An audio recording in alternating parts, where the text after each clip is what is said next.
They say a single signature can change an entire life. I never believed it. Until that morning. I was sitting in an interrogation room at Cook County, Chicago. In front of me lay a thick stack of documents, hundreds of numbers I didn't understand. The investigator pointed to the top page, his voice cold and measured. "Mrs. May Parker, do you confirm this is your signature?"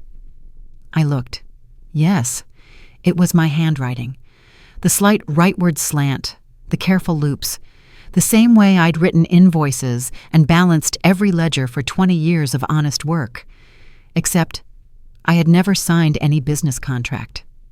In the top corner was the logo, NutraRise Biotech, and beneath the title, Chief Executive Officer was my name, clear, sharp, and chilling. "No, I don't know this company," I said. "How strange," the officer replied, "because the founder is your son." The world went dark. Something fell. Maybe the cold cup of coffee beside me. My hands trembled, but I didn't cry, because deep down, I already knew the only son I had ever been proud of had used his mother's name to cover his crimes. If someone asked whether I ever regretted having a child, I'd say no. If they asked whether I regretted trusting my child, I'd still say no. But if they asked whether I regretted placing my whole life under his name, then the answer would be yes. Because sometimes a mother's love doesn't die from poverty or illness. It dies in a single signature. My name is May Parker, born in Chicago, in a small neighborhood on the west side of Englewood, where people lived on sweat, the hum of machinery, and the belief that every passing day wasn't luck, but hard-earned proof of survival. The house I lived in was small, with green-painted walls and old, chipped windows, but I loved it, because it was where the radio played each morning and where I first heard my father say, "May you can lose money, but never your good name." I remember that line to this day. It became my compass for 30 years of accounting work, and also the very thing that blinded me to how reputation can be used to destroy you. I started my career at 22 as an accountant at Midwest Construction, a company that built bridges, roads, and residential areas. Working in construction finance in Chicago wasn't easy. Every dollar carried dust, and every contract had its shadows. But I lived by discipline. Every winter morning, I arrived at the office by 7, before the furnace kicked on. The coffee in my hand was already cold by the time I reached my desk. I pored over ledgers, making sure every cent matched. Colleagues teased me, "May, if someone's off by half a penny, you'd catch it."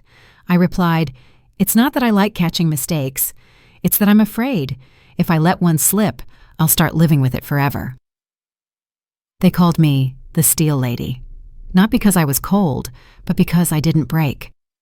I believed in honest numbers, and that if I stayed honest, life wouldn't betray me. I believed that, almost my whole life. I met Thomas Parker during an audit at First Chicago Bank. He was a credit officer handling our company's file. I remember that first day, crisp white shirt, slightly crooked tie, and a smile that felt like reassurance in a city obsessed with profit margins. He asked, "Miss May, do you really trust numbers that much?" I nodded. "Because people lie." "Numbers don't." He smiled. "And what if people learn how to make numbers lie?" I said, "Then I just won't sign." We married 3 years later in a small church near the Chicago River. No lavish gown, no diamond ring, just vows that meant something. Thomas was quiet, bookish, and believed that people who count money too well often forget to count happiness. He used to say, "You live too by the book, May." "Life isn't a balance sheet," I'd laugh. "If nobody keeps the books, the world would fall apart." We had a son, Kevin Parker. The first time I saw him, I thought, this is the most beautiful thing I've ever created without a calculator. We weren't rich, but we had enough. Thomas worked in credit, I in accounting. Life flowed peacefully, until the day he crashed on I-55. A truck lost control. One impact, and everything inside me shattered like windshield glass. Kevin was 10. He stood at the funeral, holding his father's picture, not crying, just whispering, "I'll take care of you, Mom." I smiled through tears, believing him. I never imagined that 20 years later, that same child would make me learn how to take care of myself in prison. After Thomas died, I went back to work almost immediately. Not because I was strong, but because I was afraid that if I stopped, grief would kill me. I woke at 5, made breakfast, took Kevin to school, then worked. At night, I checked his homework, taught him how to keep expense records. "Every dollar I earn has a reason to exist," I told him. "Never let money control you. Make it serve you." Kevin was bright and polite. He never asked for much, only wondered, "Mom, why don't you ever rest?" "Because if I rest, who'll take care of you?" That answer became my gospel. I didn't realize someday that same question would return, not with concern, but with contempt. When Kevin reached high school, he fell in love with technology. I worked overtime to buy him his first laptop. He used it to learn coding, and sometimes to crack software. I knew but didn't scold him. I thought he was learning how systems work. I didn't know he was learning how to exploit them. He got into Northwestern University, majoring in economics. I cried. Not from fear of tuition, but from pride. Finally, every sacrifice was worth it. I took on 2 bookkeeping side jobs. Some nights I fell asleep at my desk, still hearing his calls. "Mom, I got into the financial research team." "That's wonderful, Kevin. I'm so proud of you." I said it hundreds of times. It became background music in my life, until I stopped realizing it had lost its truth. After graduation, Kevin refused to work for anyone. "I don't want to live your life, Mom, working hard just to make someone else rich." I froze. Not because he was wrong, but because he said it with the eyes of someone who had already chosen another path, a shorter, shinier one.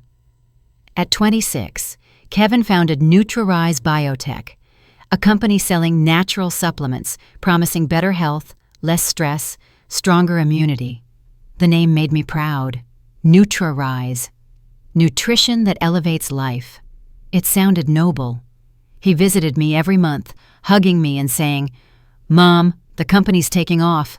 I just wish Dad could see this. And I believed him. I believed in his smile, in the boy I'd raised on milk and morals. One day he said, "Mom, I need you to be the legal signatory. The bank requires a representative with good credit. Can you help me?" I didn't hesitate. I signed. I didn't read everything, because I trusted blood. I didn't know that signature would become my own sentence. That November, Kevin invited me to dinner at his new condo in River North. Luxury everywhere, glass walls overlooking the river, Chicago lights glittering like gold shards. He said, "Mom, I bought this place so you can retire peacefully." I smiled, warm inside. After all those years of struggle, I thought I could finally rest. On the table were wine, steak, candles, and Amanda, his new assistant. She greeted me with a flawless smile. "Kevin talks about you all the time. You're the inspiration behind this company." I laughed shyly, joking, "Inspiration by filing taxes on time, huh?" Everyone laughed, except Kevin. He glanced at Amanda, quick and sharp. I didn't understand it then, but looking back, I realized that night I dined with the 2 people plotting my betrayal. By March, Kevin brought another stack of papers. "Mom, I need your signature again. Just some expansion paperwork." "We're applying for international product certification." I looked at the dense legal text: liability, executive authority, corporate signature rights. "Why do I need to sign again?" "Because you're the CEO on paper, but you know I handle everything." I hesitated, then signed. Not from trust, but from fear of disappointing him. I had no idea that weeks later, those same pages would appear in an FBI investigation, and the person listed as legally responsible wasn't Kevin Parker. It was me. One evening, while cleaning, I found an envelope. Inside was a printed email exchange between Kevin and Amanda. The first line read, "Don't worry. She'll sign. My mother trusts me more than her own lawyer." I froze. No knife in my chest, just a piece of paper, sharper than any blade. I stared at my signature, the familiar slant, and felt like I was staring at the grave of my own foolishness. That night, I didn't sleep. I sat by the window, watching snow fall onto the street below. I thought of Thomas. I thought of my old promise. I'll keep our son on the right path. And I whispered, I did, Thomas. It's just that path no longer leads home. I used to think that when something terrible was about to happen, life would at least send a warning, a strange dream, a bad omen, or a shift in the wind. But that morning, there was nothing. Just sunlight slipping through the blinds and the familiar scent of coffee. No warning at all. Only 3 knocks at the door. Sharp, measured, cold. When I opened it, 3 people stood there. Black coats, FBI badges glinting under the morning light. A tall, thin white man with steel-gray eyes said, "Mrs. May Parker?" "Yes." "We need to talk to you about NutraRise Biotech." The words hit me like a gunshot. I let them in. The woman in the group pulled out a search warrant, her tone professional to the point of cruelty. Under federal investigation authority, we are permitted to seize documents and devices related to NutraRise Biotech's financial activities. I tried to smile, holding on to reason like a drowning woman clings to driftwood. There must be a mistake. I'm just the legal representative. My son, Kevin Parker, runs everything. The tall man gave me a look, part pity, part doubt. "You'll have a chance to explain, ma'am." I stood frozen as they searched my drawers, files, every USB stick. They photographed, labeled, sealed. Every camera click sounded like a hammer striking my faith. My coffee sat on the table, still steaming, but I couldn't taste a thing. A female agent asked, "Mrs. Parker, are you aware of a bank account under your name in the Cayman Islands?" "I don't have an offshore account." "According to our records, it was open last year and has received over $2.3 million in transfers from NutraRise." I shook my head, stunned. "That's impossible. I didn't sign." "The signature matches your legal documents 100%. They spread the paper before me. The familiar rightward slant, the faint tremor at the end of each line. It was mine. I recognized the date, even the silver Parker pen Kevin had given me last year for my birthday. He'd said, "Mom, this pen suits you. Elegant, steady, trustworthy." Now I understood. Trustworthy didn't mean I deserved it. It meant I was the perfect shield. When they left, the house felt hollow, as if all the air had been sucked out. Only the ticking clock remained, relentless, impartial, counting down to collapse. The next day, I was summoned to the FBI office in downtown Chicago. A square room, a metal table, a bright light straight into my face. I had never sat in this kind of chair before, the kind reserved for the accused. The interrogator was a middle-aged woman named Agent Collins. Her voice wasn't sharp like a knife, but it cut just the same. "Mrs. Parker, according to the records, you're the CEO and head of finance at NutraRise Biotech. On paper, maybe, but in reality, I had no control. Are you aware that the company is accused of selling unapproved supplements and evading nearly $5 million in taxes?" I shook my head. I had no idea. I just signed when my son asked. Agent Collins laced her fingers together, studying me.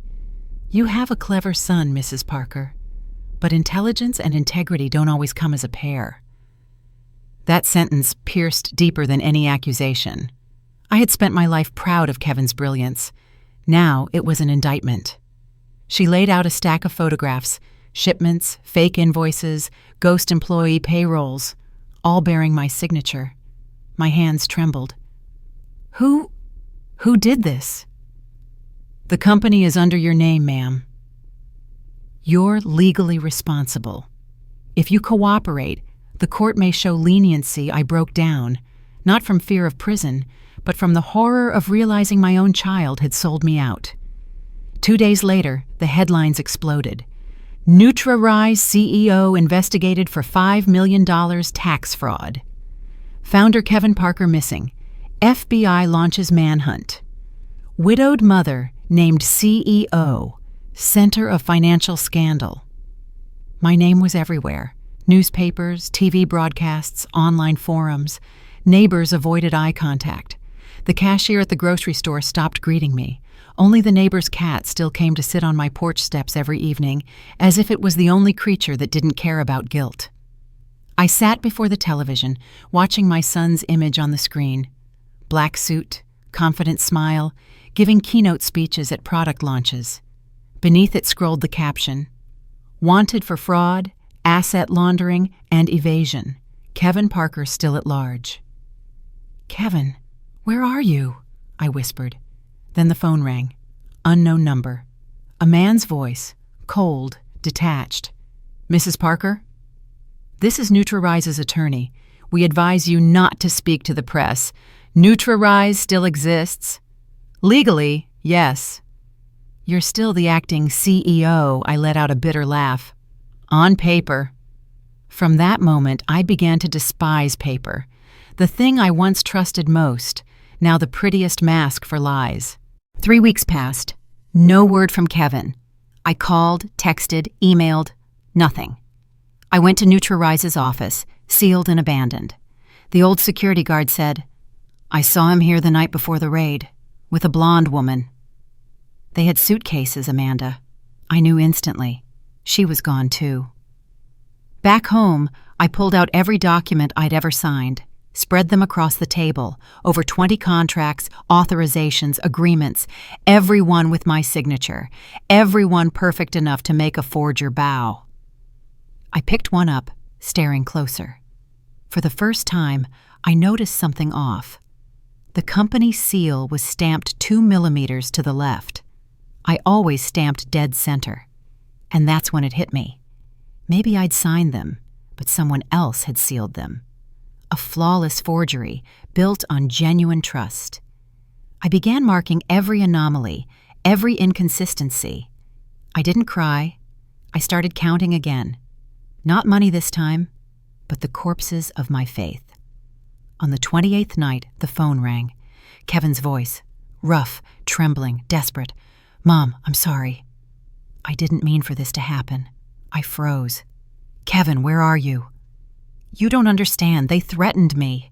"I just need time." "You threatened me, Kevin." "Do you know I'm working with the FBI? You've turned your own mother into a criminal." Silence. I could hear his breathing, heavy and lost. "Mom, I'll fix it. I promise. But don't talk to them. They're watching me. I can't be caught." I laughed, dry, bitter, broken. "You can't be caught. But I can go to prison, right?" Another silence. Then his voice cracked. "Mom, I'll make it right. I just have to go." "Kevin!" "Don't hang up." But all that remained was the long, empty tone. I sank to the floor. No tears left, only the hollow echo of my heart beating, like a clock counting down to an explosion. A month later, the FBI officially charged me with 3 counts: tax fraud, money laundering, and financial misrepresentation. They didn't jail me yet, but they seized everything. House, savings, reputation. I, May Parker, once a respected senior accountant, was now a homeless, nameless suspect. The day I received my court summons, I wore Thomas's old coat. It rained in Chicago, not heavily, just enough to soak through memory. As I stepped out of the courthouse, a reporter rushed toward me with a mic. "Mrs. Parker, do you have a message for your son?" I stopped. Flashbulbs popped. For a split second, I saw my reflection in a car window. A frail woman, hair graying too soon, but eyes steady as steel. I spoke slowly, clearly. I once taught my son that the truth would save him. But perhaps this time, it's the truth that will save me. Then I turned and walked away, because if I looked back, I knew I might break. And for someone who's lost everything, dignity is the last thing left to guard. Snow in Chicago never falls the same way twice. On my first night in county jail, I sat with my back against a concrete wall, listening to the wind lash the bars like someone dragging broken strings across a violin. I pictured State Street lit up outside, the corner cafe where I used to end my workdays with a hot black coffee, the far-off horn by the river. Now every sound was wrapped in cotton, the click of a lock, the thud of shoes on linoleum, rough voices calling each other by numbers. They called me Parker, no longer May. I suddenly understood why the innocent age so quickly here, not from lack of sunlight, but from the look in your own eyes when you catch yourself in the small window. There's no room left for illusion. My cellmate was a young woman named Lila with a small bird tattooed on her wrist. She asked what I was in for. I said, "For teaching my son that a signature is the most important thing in life." She laughed, thought I was joking. I wasn't.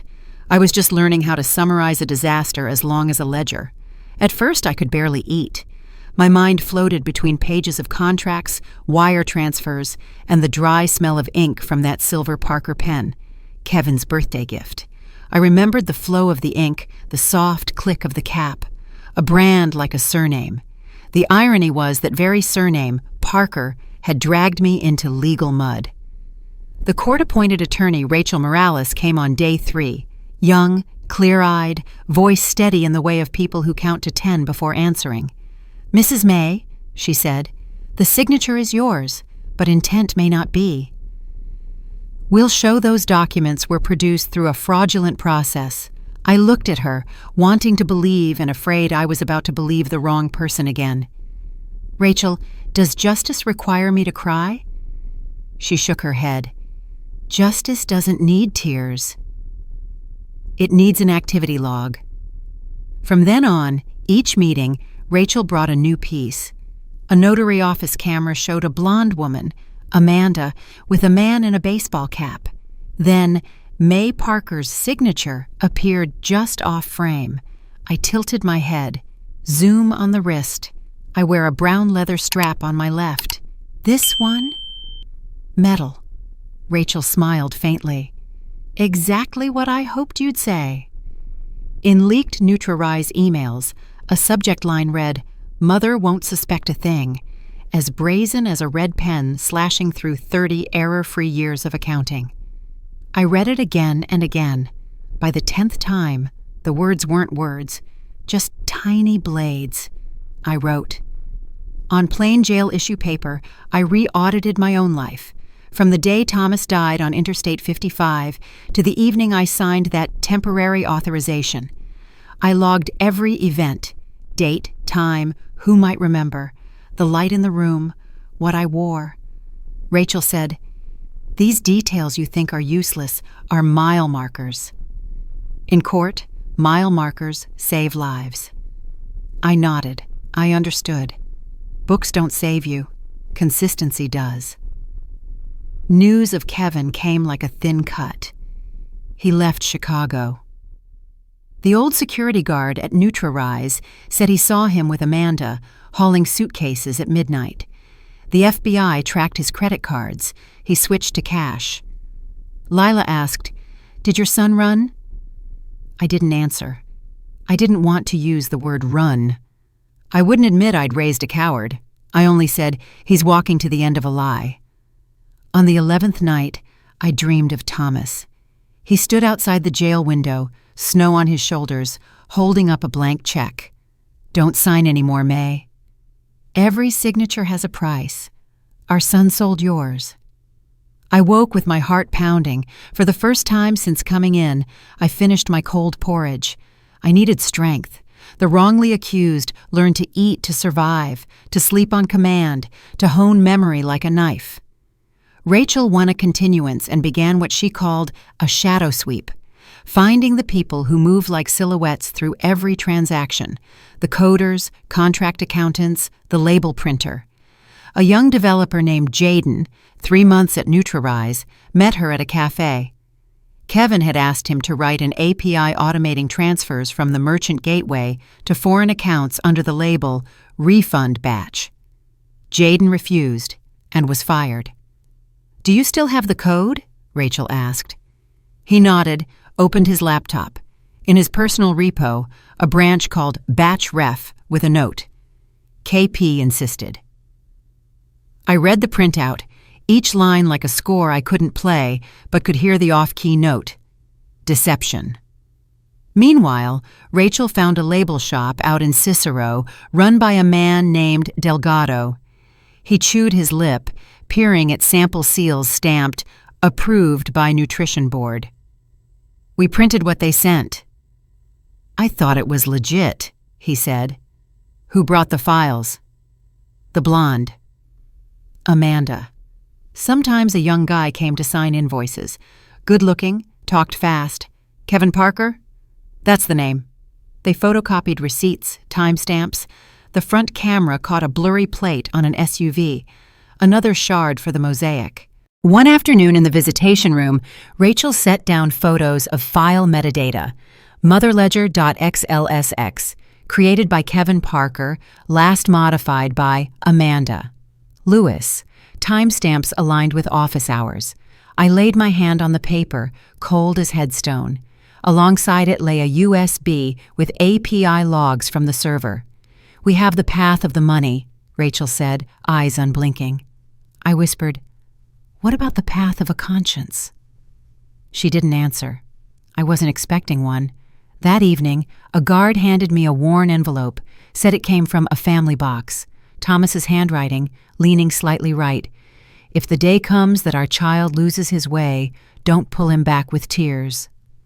Let justice teach what love couldn't." I tucked the letter inside my shirt like a talisman. I no longer wanted revenge. I wanted the lesson to be complete. Kevin's arrest came on day 28 at exactly 3:17 a.m. Rachel called on the jail phone. "Arizona. Fake passport. FBI is bringing him in." I set the receiver down slowly. In the quiet, my hands didn't shake. Perhaps I'd run out of tears. Perhaps the soul had learned how to wait. Kevin asked to see me. I agreed. The room had thick glass, 2 phones worn smooth by desperate palms. He walked in, gaunt, ragged, like a fox flushed from the brush. "Mom," he said. I left the receiver on the counter at first, so he'd feel the weight of silence. When I finally picked up, my voice was flat as a frozen lake. "What do you want?" "Mom, I was cornered." "Amanda, the investors.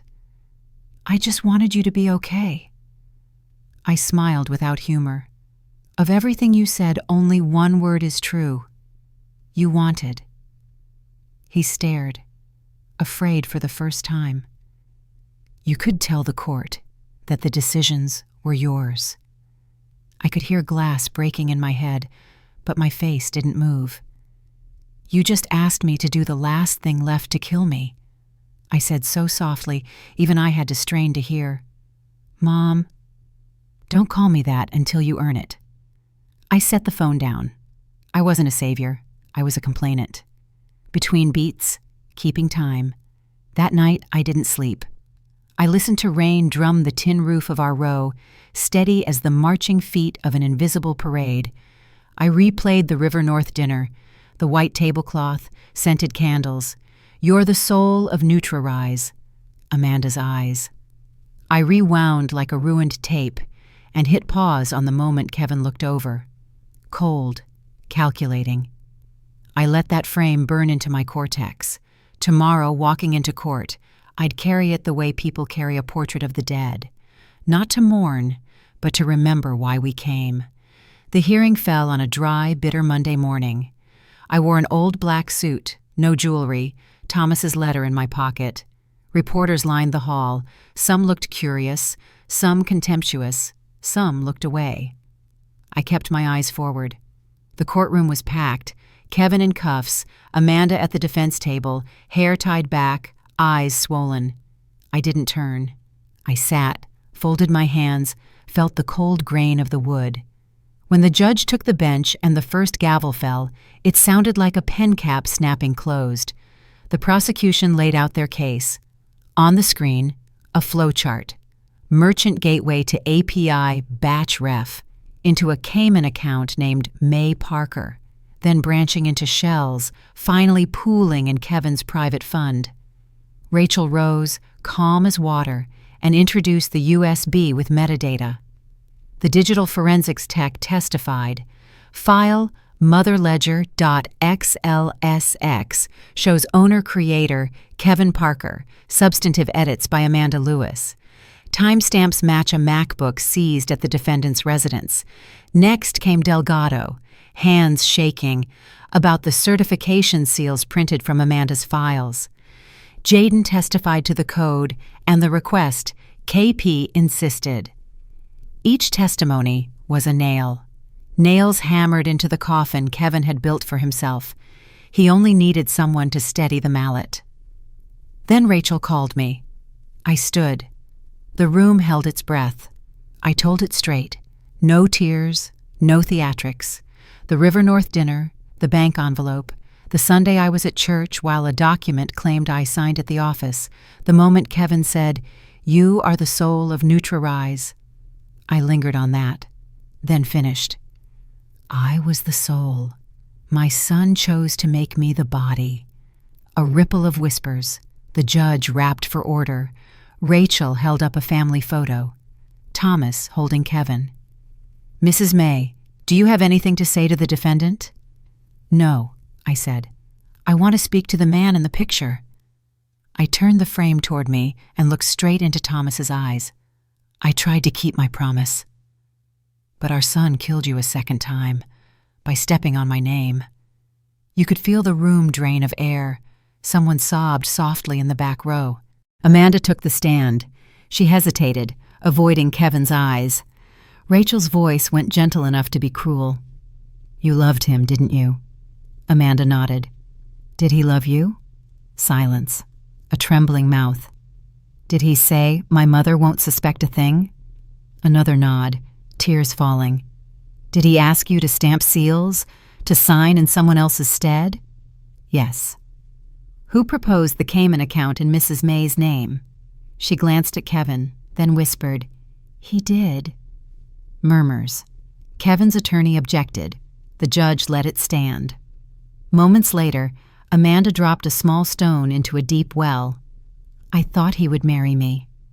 Half the room shuddered. The truth is often painfully ordinary.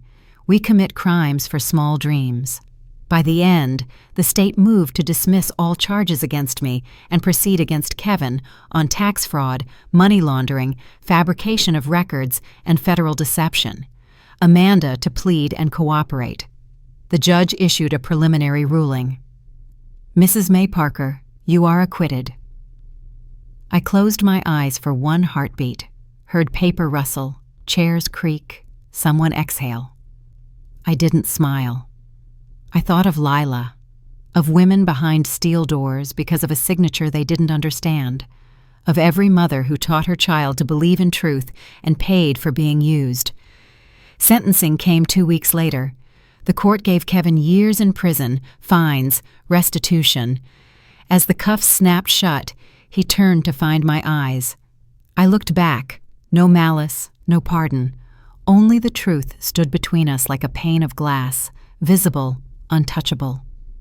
He parted his lips as if to say, "Mom," then closed them. I didn't step forward. Some distances, if crossed, cost you the last thing you have, self-respect. Outside, microphones swarmed. "Mrs. May, anything to say to your son?" "Yes." "Live long enough to learn your mother's silence wasn't ignorance. It was faith that justice speaks its own language. Will you countersue for defamation?" "I'll do my part in the filings. The rest is his to do in his conscience." That night I went back to the house that had been ransacked before. I put each drawer back in place, washed every cup, rehung the frames. I opened the small safe, the one that nearly drowned me in paper, and laid Thomas's letter inside. I made coffee, sat at the old wooden table, opened my battered ledger. I wrote, Date. Justice signed its own name.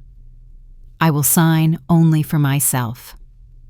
The next day, Rachel came with the process for asset recovery, a possible civil suit, community support groups for intrafamily fraud victims. I listened, nodded, then said, I want to start a small fund. It doesn't need my name on it. I just want a few women each year to learn to read the small print under the signature line. Rachel smiled. You're still the accountant I admire most. No, I said. I'm just someone who relearned how to count. Not money, but limits. One afternoon, Lila was released. She hugged me. I won't forget the lady who signed wrong, she joked. Don't sign wrong again, I said, and don't confuse love with ownership. She laughed through wet eyes and ran toward the gate. I watched her go, and I saw that some of us still remember how to run. Summer landed hard, sunlight baking the stone steps. I sat on the stoop listening to an accordion down the block. I wasn't waiting for an apology. I knew apologies are receipts. The giver feels lighter, the receiver feels empty. I wanted other things. A notarization process that requires clear video, banks that call live for unusual authorizations, companies that log edits under real names.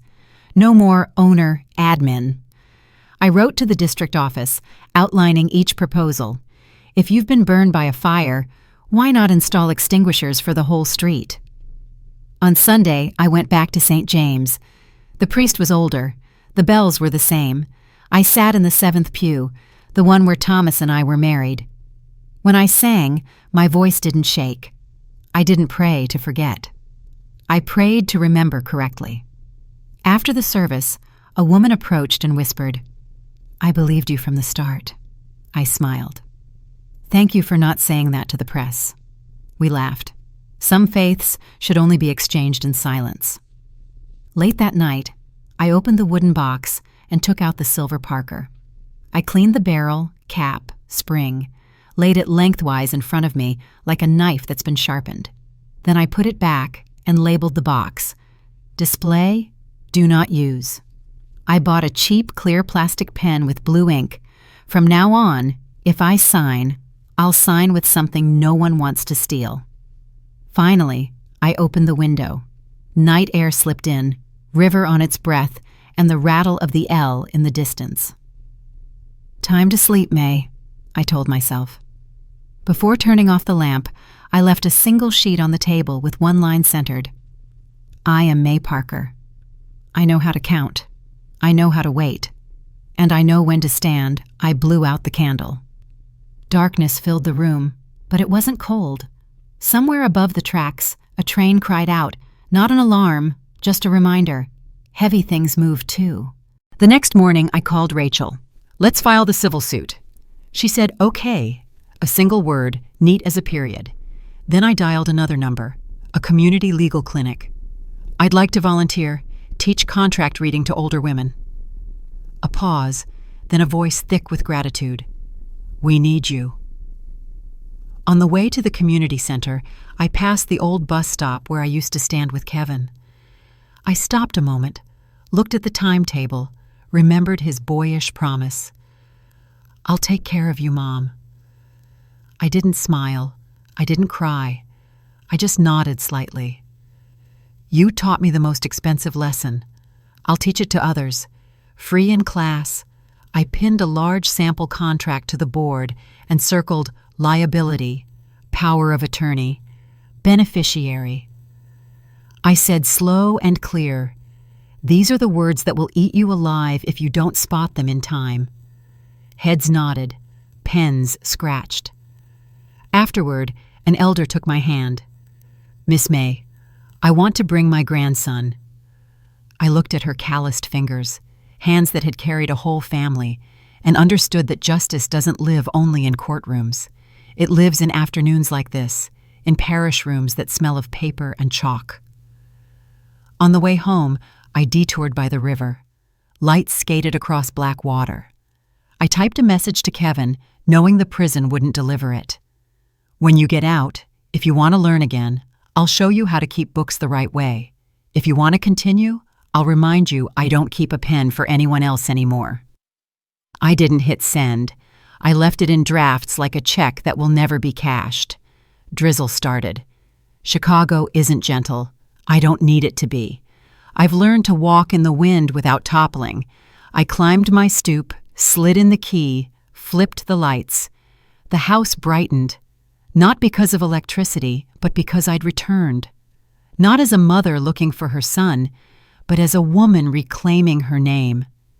And my name this time is printed bold and straight across terms I wrote myself. No blank spaces for others to fill. No beneficiary lines to be swapped. No authorizations that aren't read aloud in front of people I trust. I closed the ledger and looked out the window. First flakes were drifting down, quiet and slow. I spoke softly. Just for me. Justice signed. And so did I, on my own life. Then I turned off the light and slept. After the verdict, I thought I would cry. But when I stepped out of the federal courthouse into a sea of people, cameras, and flashing bulbs, I saw only one thing: the cold noon light of Chicago glinting off the white stone steps. Voices rose, elbows jostled for a shot. A reporter shouted, "Mrs. May, do you believe in justice?" I stopped and looked straight into the lens. I do. But justice doesn't find itself. Someone has to go looking first. I turned away. No smile. Justice doesn't need a smile. My house, once torn apart, was hollow now. No filing cabinets, no picture frames, just dried mud tracks on the floor and the tired smell of old paint. I walked the rooms, fingers brushing the walls, every crack a wrinkle on my own face, not erasable, only understandable. That night, the TV cycled the headlines. Nutrarize CEO officially exonerated. Young founder Kevin Parker faces 18 years. The anchor read it like a recipe. No one mentioned a mother who lost her home, her name, and 10 years of life to shock. I didn't need them to. I only needed my name put back where it belonged, on clean white paper, true. Rachel sat across from me at a cafe by the river. Spring on the calendar, the wind still winter. She opened her laptop. "Are you ready to sue your son?" I smiled. "No, I'm not suing him because he's my son. I'm suing him because he's a citizen who broke the law." We filed for defamation, restitution, and emotional damages. Based on the FBI record, I had the right to claw back everything Kevin held that came from illegal money. 3 months later, the court agreed. The house, a stake in Nutrarize, frozen accounts, returned. I didn't move back. I sold it. The proceeds, I split 3 ways.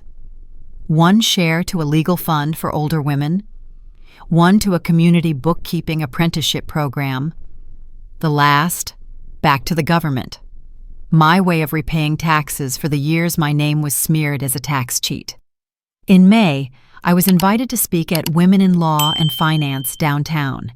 From the stage, I saw hundreds of women, many silver-haired like me. I took the mic, voice as steady as ever. I used to think a signature was proof of trust. Now I know a signature is proof of responsibility. If you put it in the wrong hands, don't call yourself foolish. Stand up and take it back with the truth. Silence. Then a young woman rose, crying. Another came forward and hugged me, shaking. I understood. I wasn't a victim anymore. I was a witness. A month later, CBS Chicago asked me on Face of Justice. The host asked, "Mrs. May, if you could say one thing to your son, what would it be?" I looked into the camera, lights frosting my gray hair.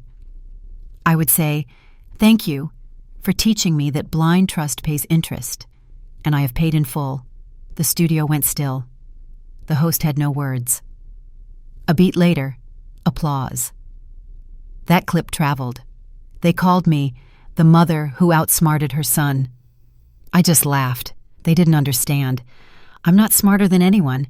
I just audited my heart a little earlier than most. Kevin received 18 years, Amanda 6, with reduction for cooperation. I didn't attend sentencing. I didn't need to look back. I know the Chicago wind will keep sweeping past that courthouse, and those who lied, behind bars or out here, will hear it every night. Rachel and I started a small foundation, the Parker Foundation for Financial Truth. We offer free trainings for midlife women. How to read a contract, how to spot signature forgery, how to control legal authority in a family business. At the first session, 12 women sat with folders in their laps. I said, "Today I won't teach you how not to be fooled. I'll teach you how not to repeat my silence." A hand went up. "What if the betrayer is the one you gave birth to?" I held her gaze for a long time, then said, "Remember this, justice has no bloodline." On the last afternoon of the course, I sat alone a while, looking out at the Chicago River. On the table lay 2 sheets. One, the court's order acquitting me. The other, our foundation's operating license. Both bore my signature. This time my hand didn't tremble. I knew every stroke, every loop, every breath. I whispered to myself, "My life is at last balanced." A gust scattered the papers. I stepped onto the balcony and drew a long breath. Chicago was no longer a city of snow and hurt. It was the place where a mother relearned how to sign her name and turned her tragedy into the paperwork of justice. Winter came again the following year, and the snow returned. I sat in my small apartment overlooking the Chicago River with a cup of Earl Grey and a stack of case files. Beside them was an old photo of Thomas. He was smiling, holding the first check from our company. Below the frame, I'd written a new line. "Don't be afraid of losing, as long as you still dare to begin again." In February, Rachel brought me an envelope. "Kevin asked to see you." I stayed silent for a long time, then nodded. Joliet Federal Prison was almost 3 hours away. The road was covered in snow. The car hummed through rows of bare trees. I watched the landscape and thought about the mothers on their way to visit their sons, each carrying a different question. Where did I go wrong? The visiting room was cold and bright. Kevin walked in, short hair, orange uniform, no longer the arrogant man he once was, thinner now, with a lost look in his eyes. We sat facing each other through the glass. For a full minute, no one spoke. Then he whispered, "Mom." I gripped the receiver lightly. "How are you, son?" He nodded. "Mom, I'm sorry. I thought I was doing it for the company, to prove something." I cut him off. "You wanted to prove you didn't need anyone. And in the end, you lost everything." He lowered his head. I went on, my tone calm. "Forgiveness isn't forgetting, Kevin. Forgiveness is looking straight at the wound and refusing to let it define you. I didn't come here to hear an apology. I came to remind you, guilt is yours, but redemption is your right." He cried. And for the first time since Thomas died, I saw tears that meant something. As I left, I said quietly through the glass, "Live long enough to sign your name on a different life, my son." Back home, I opened the wooden box that held the silver Parker pen. I took it out, wiped the dust away, and placed it in a glass frame. Beneath it, I taped a small note. "This is proof that trust can be abused, but it can never be stolen forever." The apartment was small, just me and the ticking clock.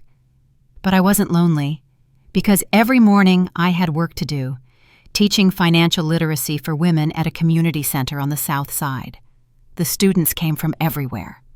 An old woman deceived by her daughter-in-law into selling her home, a young accountant forced by her boss to sign fake reports, and a wife who once believed, "My husband will handle everything." I told them what I wished someone had once told me. Reading a contract doesn't mean you don't trust. Trust is a matter of the heart, but signing is the job of the mind. A year later, the Parker Foundation held its first fundraising gala.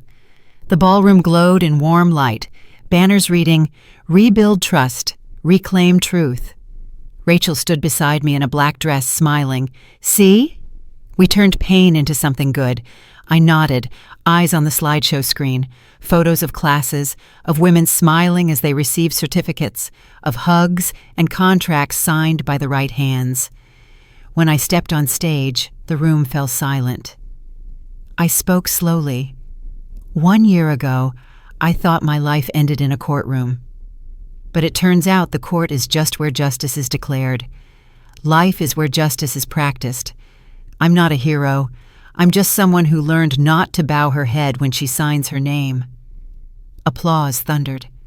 In that moment, I felt Thomas there, quietly, smiling.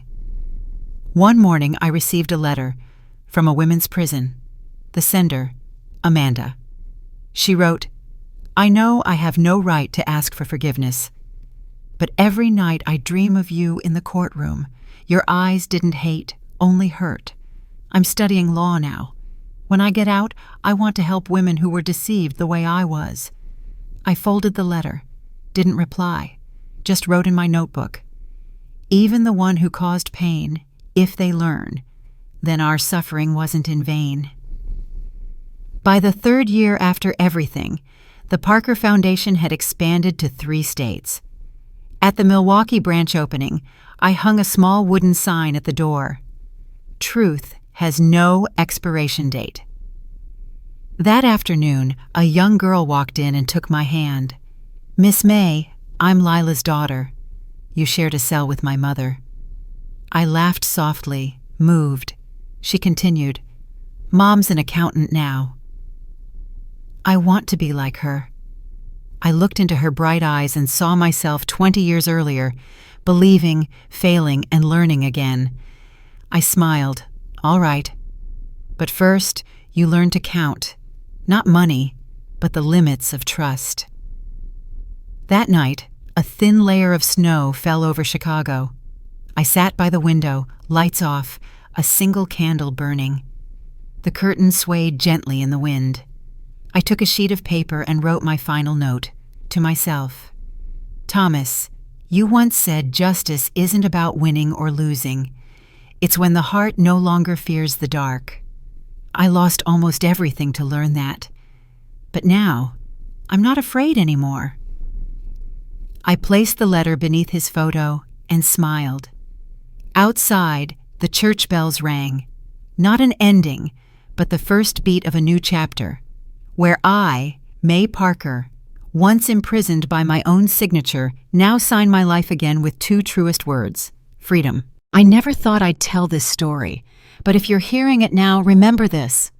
Sometimes silence is the gentlest form of revenge because it means you survived while others are still learning how to live honestly.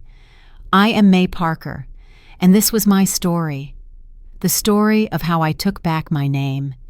If you believe that justice begins with the smallest truth, hit subscribe, because next week I'll tell you about another woman who also lost everything, but learned to rise again the right way.